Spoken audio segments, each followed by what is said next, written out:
What's up, YouTubes? Here we are, April 17th today, and we got an unexpected snowstorm yesterday. About 24 hours of ice and sleet and snow, so I figured might as well take this last opportunity to get some more footage in the snow. And I am back at the barn that I was at a few days ago where I was testing the time-lapse. Say hello, Jack.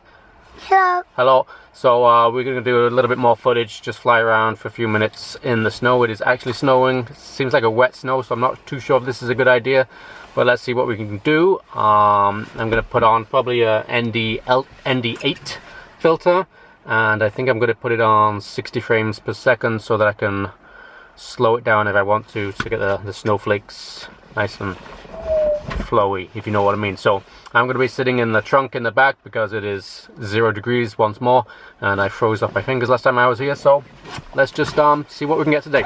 See you shortly.